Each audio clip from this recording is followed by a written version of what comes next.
morning, afternoon, evening, whatever time you're watching this. Thank you for joining us. My name is Jess. I'm a reference librarian at Reading Public Library. Today we're going to be working on the first of our monthly videos focused around mind, body, spirit, growth, and development. We also have a summer-long video about Zumba. This is going to be DIY building of an herb box. In July, we're going to talk about planting herbs into the herb box. And then in August, we're going to cook with the herbs that we've grown in the herb box. So it's going to be a full month-long growth process, series of videos and programs that we hope will be enjoyable. I'm looking forward to it. And, if you have any questions, you should definitely give the library a call. The main branch reference desk phone number is 610-655-6355. And you might get me, or maybe you'll get lucky and somebody else will answer the phone, and we'll be able to help you work through the Summer at RPL program or any other questions you have about library services or resources. So again, thank you for joining us as participants, and a special thank you to Jordan Henning tonight. We're recording this on a rainy evening, so we're inside. Hopefully we don't have too much background noise. But Jordan is joining us from Henning Handyman Services. I appreciate his expertise, where he's going to walk us through what should be a fun and enjoyable and most importantly, a very useful and functional project. But for Jordan, is going to be a little bit basic. We should all have in front of you a series of tools and equipment. I'm going to point my camera down here. So everybody who's participating through the Summer at RPL program should get stack of nails counted out, a bottle of glue, which is approved for indirect food usage. You don't necessarily want to use any wood glue in a project, which is going to potentially be something you eat in the end. But this is good for indirect food contact. You'll get a hammer if you need it, and then a stack of pre-cut cedar wood. So with that, I'm going to turn it over to the expert and let Jordan kind of talk through the process, maybe talk about why we're using cedar, what you want to keep in mind as you're working through what might be your first woodworking project, or maybe this is going to be really basic for you as well, and you're also an expert woodworker in your own right. So Jordan, take it away. All right, thanks Jesse for that introduction. Just for anybody who's wondering, I am using just a different type of glue. This is Titebond 3. This is their food safe alternative. I make a lot of cutting boards, and this is what we use to do the assembly of the cutting board, because you have to, laminate the pieces together. So that's why this is different. But if you're interested in food safe stuff, this is what they recommend, but not necessary for this project. So the first thing we want to do is just a little note about cedar. Cedar is one of the best woods to use for outdoor purposes for small projects. They make them either in board type like this, or they do have plank type and 2x4 type as well. Cedar is the go-to choice for a lot of outdoor products because it is naturally bug resistant. It has a slight water resistance, and it resists rot. So normally when you have a wood that gets wet, it holds that wetness, and that facilitates rotting and the wood breaking down a lot faster than if it were just dry. But cedar does not rot like that. It resists a lot of that stuff. That's why you see cedar shaped shingles on roofs and walls, and why you see cedar in a lot of outdoor applications like pergolas, decking material, high-end decking material because it's more expensive, and then small projects like planter boxes, bird feeders, and other things like that. So that's why cedar is a good choice for stuff. And it's also very light and easy to cut. It is listed as a hardwood, but as you can see, it's soft. You can put your fingernail into it. You can drill holes very easily. So not all hardwoods are hard. There actually can be soft hardwoods too. I am not quite understand how they do their designations, but that's what it is. So first thing that we want to do, the sides are going to be the last pieces that we put on, just for the way that the box is organized. But we want to take what is going to be our bottom, which is the shorter of the three longer pieces. It's about an inch shorter than the other two. You will also see that the cedar has an unfinished side and a finished side. It's your choice. If you want the outer part to be more rustic and unfinished, you can have that part be facing outward. Just remember though that with the rough finish, you can get splinters if it's the surface you're grabbing. So I'm preferring to put that surface outwards. So I'm gonna put that one down first. Now this cedar plank is listed as 1/2 inch material. And I didn't measure it, but it does look to be a true 1/2 inch. So this is one of the other things about woodworking that you have to know about. But usually when they say like 2x4 or 1x6, those are not actual measurements. Those are just what we call those boards. A 2x4 standard is actually 1.5 by 3.5. And normal 1x boards are only 3/4 of an inch. So that being said, what I'm gonna do is I'm gonna take one of these other boards, the smaller ones, and I'm going to lay it on this side piece, and I'm gonna take a nail, locate halfway through, and I'm gonna just get this started because it's easier to hammer on a flat surface. I'm just gonna give it a couple of taps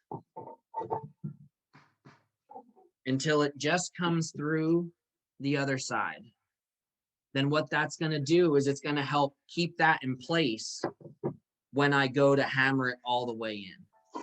Well, So I'm gonna very carefully align this board, and using that tip, and because it's a soft wood, I can actually push that cedar on there and it won't slide.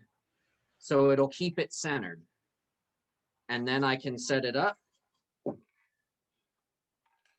and hammer the last few centimeters. And right there, we have one side.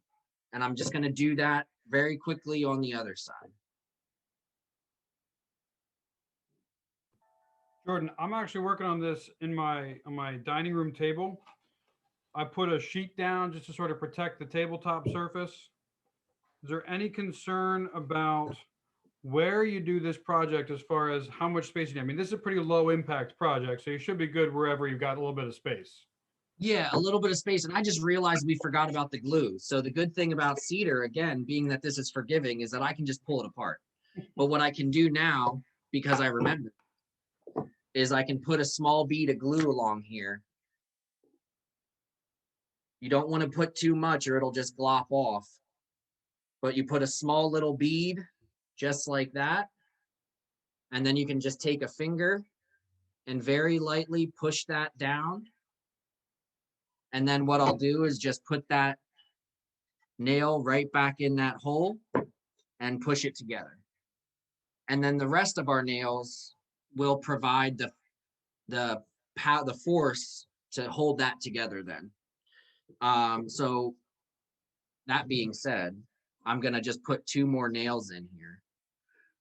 So yeah, Jesse, to answer your question, you know, any type of space that you have that you're comfortable with making a little bit of mess in can become a small little workspace. I've done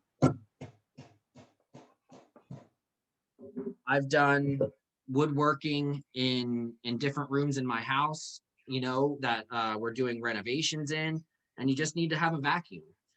Just for everyone at home though, I did put down a thing as well. Wax paper works best for glue. So if you're using glue, wax paper works best. I don't know, just something I've learned over the years. All right. So now I'm gonna put this other side on. Gonna put the glue just like before. Nice little bead. Spread it nice and thin. Line it up using the end piece.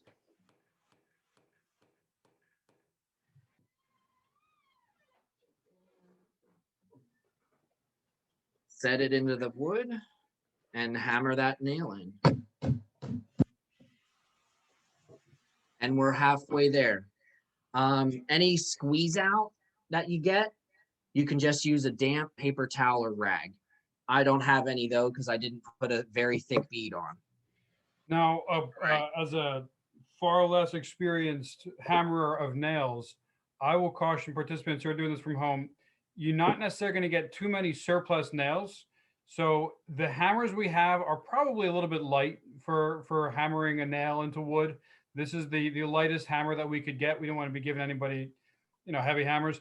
So you want to be careful you're not bending the nail as it goes in. It might take you a few more hits with the hammer than it takes Jordan or somebody who's used to this. If you bend the nail, you're going to be working with less nails because we're not giving you too many extra. So just sort of keep that in mind as you're putting it in place, that you don't want to end up with a bent nail that's not going to drive through the wood at that point. Yeah. And there are some tricks that you can learn, with nails to bend them back straight and stuff like that. But it is a better idea just to take your time. All right, so the next step is to get the ends fitted. Some of these might be a little bit of a tight squeeze. But again, just try to put your glue on first.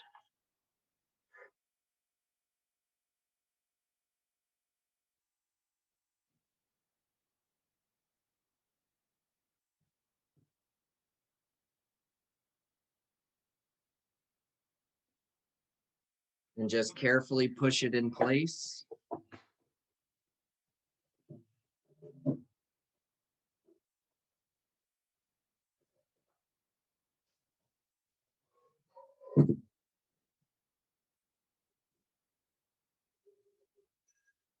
And I need to make another little adjustment here.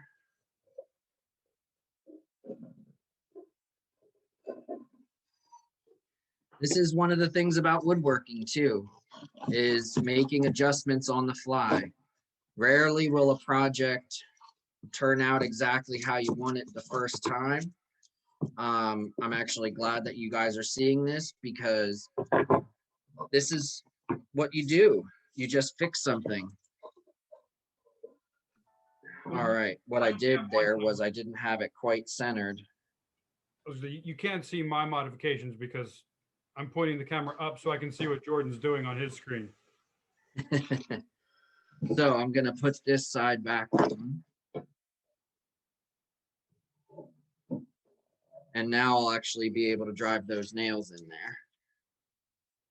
And I wouldn't worry about driving nails into the bottom edge down here. A lot of the panels that Jesse cut and that we have a little bit of a bow to them, and cedar can be very brittle. So you don't want to try to correct that bow. Cedar is not like pine, which can be bendy and flexy. So you want to just let that bow go.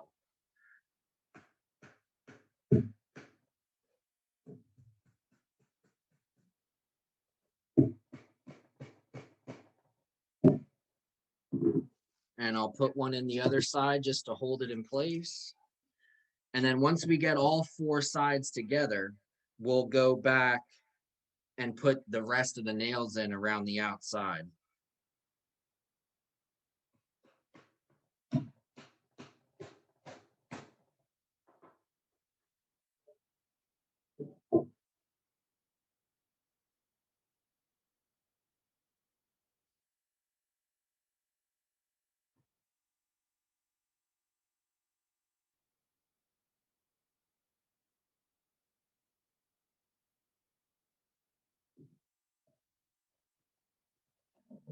And again, we're not looking for perfection here. So if you have to move the boards around a little bit, to get everything to fit together, just use some muscle.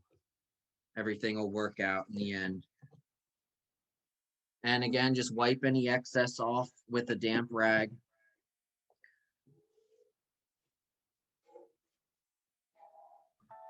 I think it probably goes without saying, but please watch your fingers. The library does not have any replacement fingernails or fingertips, so you take one of those out, that's just going to have to grow back on its own. Yeah. Well, and that's what I hope to not do in my work, is injure myself. So, take your time, do what you're comfortable with. If you need help with something, try to find somebody who can help with that,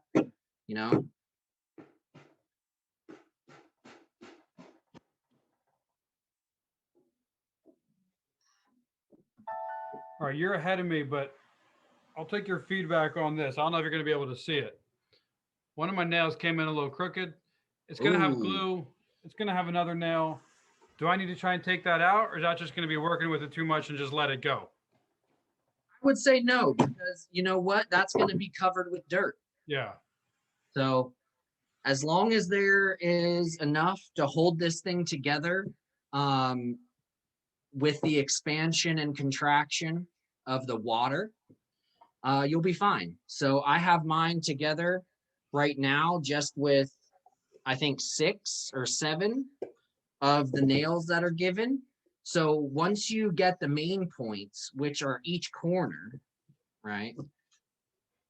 Then you just want to fill in the gaps in between those corners.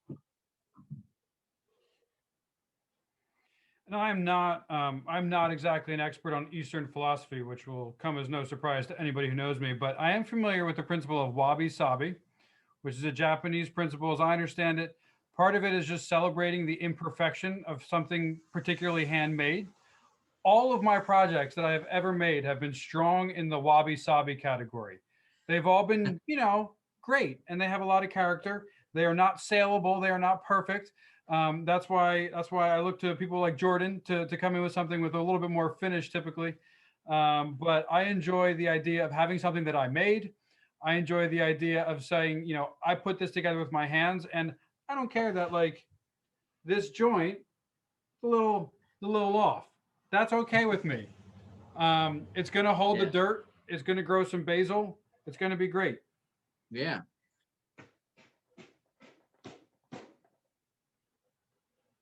So you want to make sure that the nails in the corners, let me move the glue out of the way here. With Type Bond 2, you don't have to be as careful with Type Bond 3. Type Bond 3 has a very short, what's called open time. It means it dries very quickly. Type Bond 2 takes a little bit longer, and Type Bond 1 it takes a long time. But Type Bond 1 isn't waterproof.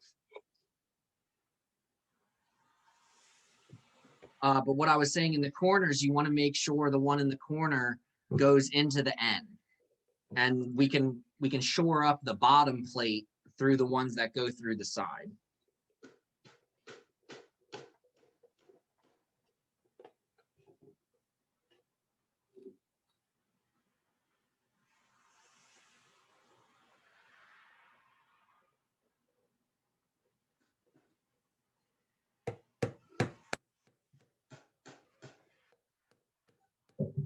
And this one's a little warped, so I'm going to use some muscle to get that more flush.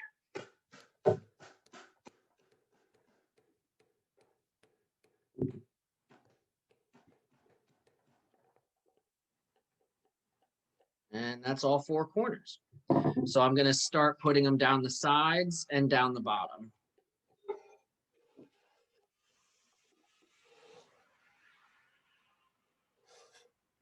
And like I said, we don't want the water to pool in this. We want it to be able to drip out of the bottom, because that's how pots work, is you want to allow the water to flow naturally through them. So you don't have to overhit these.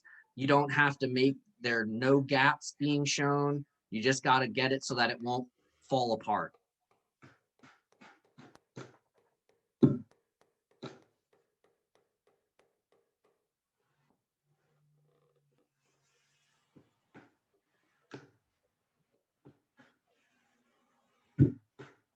Now, in the next month's program, when we're actually putting dirt in here, we're going to talk a little bit more about what a plant needs as far as growing space and roots. But this is a basic project that you could scale to a larger planter box if you wanted to plant larger things outside. If you wanted to put more than one plant in here, you might want to make it a little bit longer or a little bit deeper. But for the most part, the measurements that we're working with here should be able to sustain 1 or 2 basil plants pretty easily. And the idea is that this will be on your kitchen counter. It doesn't need to be on your kitchen counter. And in our next program, we'll talk more about plant needs in terms of sunlight and how frequently you water them. But Jordan's point here is that there's going to be a natural build to this project, which allows the plant to grow based on not overwatering it. It does allow for a little bit of filtration out if you need. So if you want to put something plastic underneath this, whether that's a sheet of plastic, if you're going to have it on a wooden counter or some kind of countertop that you don't want to get wet, you'll want to keep in mind the fact that this might allow for drippage just to come out. And that's a good thing from the plant's perspective. You don't necessarily want it to be holding all of the water you put into it. I know one problem in my house is that when we have planters, we don't always talk about who's watering the plants. So sometimes we'll get a double dose of water. And in a sealed container, that can be too much water. You don't necessarily want to overwater your plants either.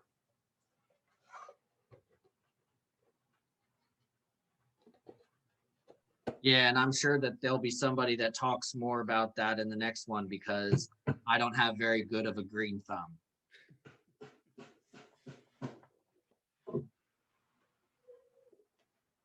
Teamwork. Teamwork makes the dream work. All right. I have actually 1 nail left. So I'll put that back because we don't need to over nail anything. And I like, the nice evenness of what I did. So there you go. 1 planter box. And like I said, I chose to have the smooth sides on the outside. But if you choose to have the rough sides on the outside, that's just as good. You can see there are some gaps. You can see through the bottom there, but that's perfectly fine because we want that excess water to be able to run out. I know you're done. I got 1 more nail. So I gotta put this in just for a little bit of the satisfaction of completing it. There you go. Touched up more after the video here, but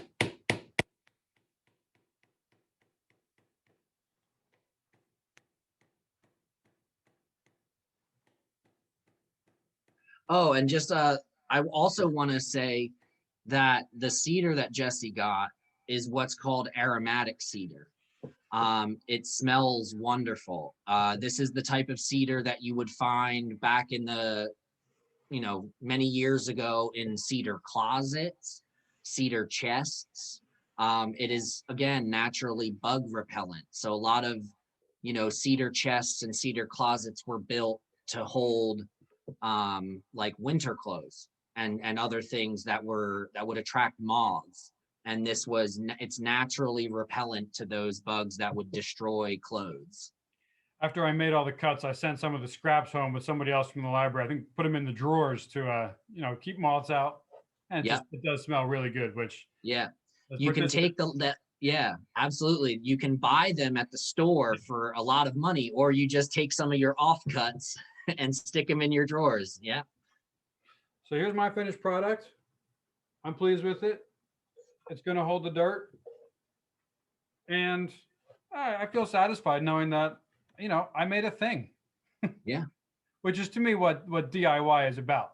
Yeah, you might be able to find something better, definitely in my case. And it might even be cheaper sometimes to buy a store-bought thing. You can buy mass-produced stuff pretty inexpensively, but you can't buy handmade inexpensively. You either got to put in the time or you got to put in the money. And I think there's a satisfaction that goes along with that. Yeah. So thank you all for following along. Hope you enjoyed this program. Hope you, paused it and worked through any problems that you had as necessary, or maybe you're going to go back and play it again. But thank you especially to Jordan. Again, Henning Handyman Services is helping out the library today with the DIY herb box build. And we will see you in a couple weeks when we actually plant the herbs into the box. So thank you, Jordan. Thank you, participants, and take care.